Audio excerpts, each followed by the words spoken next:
కొన్నిసార్లు కొన్ని వాగ్దానాలు నీ జీవితం నెరవేరడానికి టైం పడుతుంది, సమయం ఉంది. కంగారు పడిపోవద్దు. ఈ కంగారులో చెడ్డ నిర్ణయాలు తీసుకోవద్దు. కనిపెట్టడం నేర్చుకో, ఓపికతో ఉండడం నేర్చుకో, సహనంతో ఉండడం నేర్చుకో. కొంతమంది మనుషుల కోసం కనిపెడుతుంటారు సహనంతో.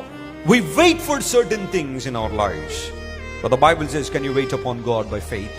విశ్వాసంతో కనిపెట్టగలవా దేవుని సన్నిధిలో? God has a perfect timing for everything. సమస్తానికి దేవుడు సమయాన్ని కలిగి ఉన్నాడు. ఆ సమయం వచ్చేంత వరకు నువ్వు దేవుని సన్నిధిలో కనిపెట్టి ప్రార్థన చేసి, ప్రభువా నువ్వు ఏదైతే నాకు అనుగ్రహిస్తున్నావో అది శ్రేష్టమైనది ఇస్తావని నమ్మకం నాలో ఉందని ఆయన వైపు విశ్వాసంతో చూడగలవా? విశ్వాసించువాడు కలవరపడడని బైబిల్ సెలవిచ్చింది. హల్లెలూయా.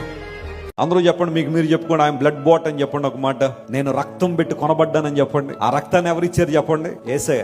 ఏ దేవుడైతే మనల్ని కలుగు చేశాడో, ఏ దేవుడైతే మనల్ని రూపించారో, ఏ దేవుడైతే మనల్ని తన రూపంలో తన పోలికలో కలుగు చేశాడో, ఆ దేవుడే మన కోసం లోకం దిగి వచ్చి తన రక్తాన్ని కార్చి మనల్ని కొనుక్కున్నాడు. అందును బట్టే పౌలు అన్నాడు, మీరు విలువ పెట్టి కొనబడ్డారు కాబట్టి మీరు మీ సొత్తు కారు. మరి ఎవరి సొత్తు అంటే మనం ఎవరి సొత్తు చెప్పండి? దేవుని సొత్తు. We belong to God. అదేంటంటే దేవుని సొత్తు ఏంటండి? Yes, my God bought me. My God purchased me. Even though I'm worthless, even though I'm valueless, నేను విలువ లేనివాడనైనా, నాకు వర్త్ లేకపోయినా దేవుడు తన రక్తం పెట్టి మనం కొనుక్కున్నాడు. అప్పుడు ఈ రోజు లేదని ఒక విలువ లేని వస్తువును ఎవరైనా విలువ పెట్టి కొంటారండి? విలువ కలిగిన వాటిని కొనేవాళ్ళు ఉన్నారేమో ప్రపంచంలో. విలువైన భూములు కొనేవాళ్ళు ఉన్నారేమో, విలువైన బిల్డింగులు కొనేవాళ్ళు ఉన్నారేమో, విలువైన వస్తువులు కొనేవాళ్ళు ఉన్నారేమో. కానీ విలువ లేని వాడిని కొనుక్కున్నాడు నా యేసయ్య 2000 సంవత్సరాల క్రితం. అది కూడా విలువైన తన రక్తం కార్చి. దేవుని నామమున స్తోత్రం కలుగునుగా. Though I am valueless and worthless, my God made me worth by his blood. తన రక్తం ద్వారా దేవుడు నన్ను విలువ కలిగిన వాడిగా చేశాడు.